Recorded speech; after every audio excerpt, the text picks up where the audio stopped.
Ada persoalan-persoalan kemasyarakatan yang sifatnya itu adalah karakter, yang sifatnya adalah kultural, budaya, itu bisa diselesaikan menurut kearifan lokal.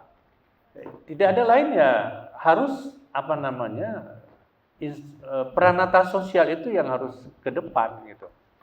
Sekarang jangan-jangan mungkin pun tidak dikenal oleh warga karena eksistensinya sudah hilang misalnya. Nah, tugas kita tentu lewat MAA misalnya, bagaimana mensinergikan ini. Saya nggak paham di dalam kearifan lokal kita bagaimana peran mukim dalam menata kehidupan sosial masyarakat, dimulai dari perkawinan misalnya, upacara-upacara adat misalnya. Jangan-jangan kita sudah digerus oleh instrumen-instrumen modern, tapi tatanan adat itu hilang.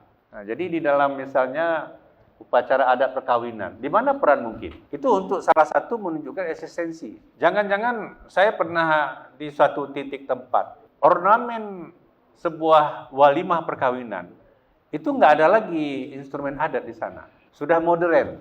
Nah, mungkin ini yang perlu dikanunkan. Perintah di wilayah hukum Aceh Tamiang, ketika upacara perkawinan harus ada ornamen Tamiang. Maksudnya ini apa namanya ini? Hiasannya itu kan nggak ada lagi seninya itu, sudah macam-macam. Nggak apa-apa, tapi harus ada ornamen itu yang tidak bisa hilang. Ini yang saya pikir persoalan besar yang akan menggelinding. Maaf Datuk, tokoh adat, Bapak, guru-guru saya, kita ini mungkin masih paham.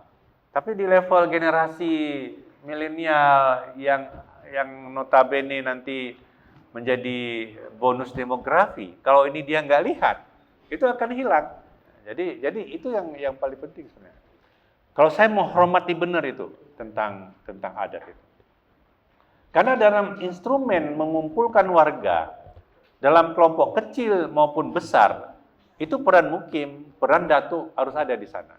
Jadi kapan saatnya datuk pakai baju kebesaran datuk yang warna putih misalnya, atau kapan datuk mengenakan pakaian kebesaran datuk. Jangan-jangan ada kampung atau desa datuknya tidak pernah mengenakan pakaian kebesaran pada level acara tertentu. Jangan takut Pak, kita dilindungi oleh undang-undang untuk melestarikan adat sebagai keistimewaan Aceh. Ya, kalau nggak kita ya habis.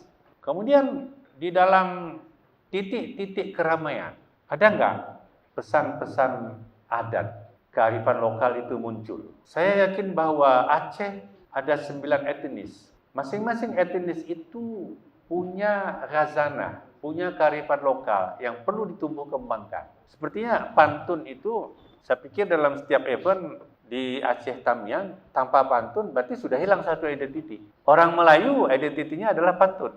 Saya ingin mengingatkan kita semua untuk membangun eksistensi.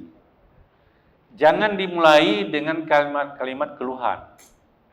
Tapi tunjukkanlah jati diri yang ingin kita kembangkan.